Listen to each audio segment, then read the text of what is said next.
அர்ப்பணிப்பார்கள். 30-32 வரைக்கும் வாசிங்கப்பா. நாங்களும் ஏன் எந்நேரமும் நாசமோசத்திற்கு ஏதுவாய் இருக்கிறோம். பரிசுத்த பவுல் சொல்றார், என்ன நாசமோசத்துக்கு ஏதுவாக இருக்கிறோமே. நான் அனுதினமும் சாகிறேன். ஒவ்வொரு நாளும் சாகிறார்கள். அதை நம்முடைய கர்த்தராகிய கிறிஸ்து இயேசுவினால் உங்களை குறித்து நான் பாராட்டுகிற மேன்மையை கொண்டு சத்தியமாய் சொல்லுகிறேன். நான் எபேசுவிலே துஷ்ட மிருகங்களுடனே போராடினேன் என்று மனுஷர் வழக்கமாய் சொல்லுகிறேன். அப்படி போராடினதுனாலே எனக்கு பிரயோஜனம் என்ன? மரித்தோர் உயிர்த்தலால் புசிப்போம், நாளைக்கு சாபம் என்று அப்படி உயிர்த்தறதுக்கு என்ன செய்வான் தெரியுங்களா? வெந்தா தின்னு விதி வெந்தா சாப்பிட்டு நம்ம ஊர்ல சொல்றவன் அப்படி இருக்க மாட்டான். என்ன பண்ணுவான் தெரியுங்களா? ஆண்டவருடைய உயிர்த்தெழுதலுக்காக ஒவ்வொரு நாளும் சாகின்ற அளவுக்கு கர்த்தருக்காக பாடுகளை ஏற்றுக்கொள்வான். உயிர்த்தெழுதல் நம்ம வாழ்க்கையில வந்து விட்டால் என்ன ஆகும் தெரியுங்களா? ராஜ்யத்துக்காக கர்த்தருக்காக பாடுபடுவதை நாம் மகிமையான அனுபவமாக எண்ணுவோம். ஏன் ஆண்டவரை எனக்கு இந்த பாடுன்னு கேட்க மாட்டோம். ஒரு உயிர்த்தெழுதல் வந்து விட்டால் நம்ம என்ன ஆயிடுவோம் தெரியுங்களா? 1 பேதுரு 2ஆம் அதிகாரம் 21ஆம் வசனம் வாசிங்க.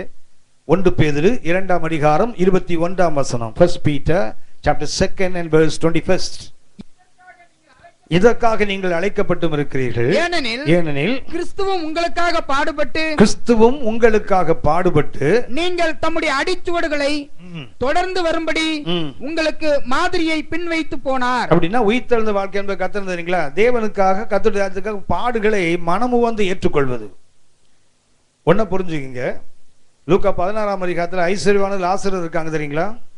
இருக்காங்களா? இந்த 2 பேர்ல ஐஸ்வர்யவான் என்ன பண்றான்? அனுதினமும் சம்பரமாய் சாப்பிட்டு இரத்தாம்பரம் கொடுத்து சுகபோகமாய் வாழ்ந்து கொண்டிருக்கிறான். லாசர் என்ன பண்றான்? வேதனைகள், புண்கள், சாப்பாடு கூட இல்லை, நாய்களோடு போராடுகிறான். இந்த வாழ்க்கை இது வாழும்போது அவங்க மறுமையில பாத்தீங்கன்னா இந்த சீன் அப்படியே மாறிச்சு. அதாவது பூமியில இருக்கும்போது யார் பிச்சை எடுத்தான்? லாசர் பிச்சை எடுத்தான். ஆனா அவன் பிச்சை கேட்கல. எனக்கு குடுன்னு கேட்கவே இல்லை. இல்லாதவனா இருந்தான், ஆனா பிச்சை கேட்கல.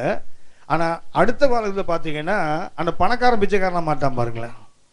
என்ன கேட்கிறான்? கொஞ்சம் தண்ணி கூட. லாசர் உயிரோடு இருக்கும்போது கூட அவன் பிச்சை எடுக்கல.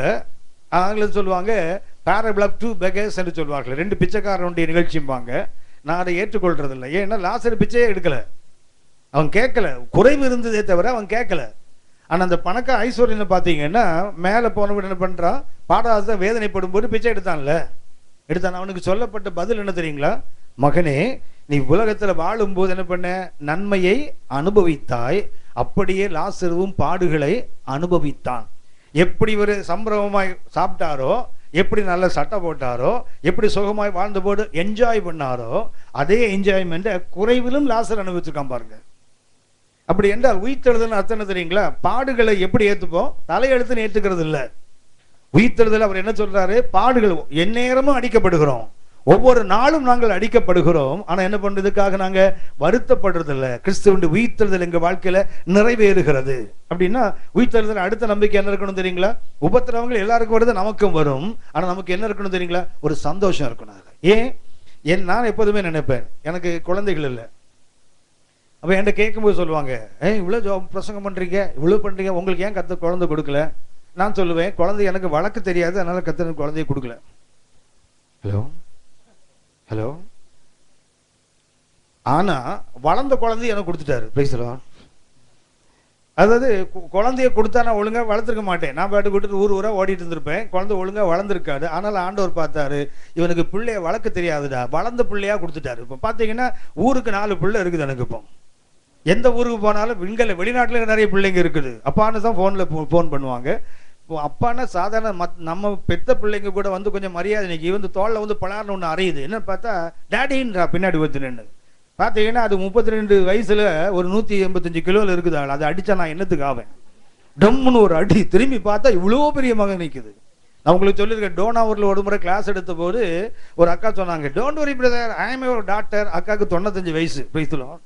அது எனக்கு எப்படிலாம் பிள்ளைய கொடுக்குற பாருங்க. 185 வயசுல கிலோலையும் ஒரு குழந்தைய கொடுக்குறாரு, 95 வயசுலயும் ஒரு குழந்தைய கொடுக்குறாரு. ஏன்னா என்னால பிள்ளைய வளர்க்க தெரியாது, வளர்ந்த பிள்ளைய கத்து கொடுத்துட்டாரு. அதே போல ஒரு சிலருக்கு பாடுகள் வந்து கத்தரை விட்டு ஓடி போயிடுவான். அதனால கத்தர் அவங்களுக்கு பாடு கொடுக்க மாட்டாரு. ஆனால் சிலருக்கு பாடுகள் வந்தாலும் கத்தருக்குள்ள உறுதியா நிற்பாங்க தெரியுங்களா?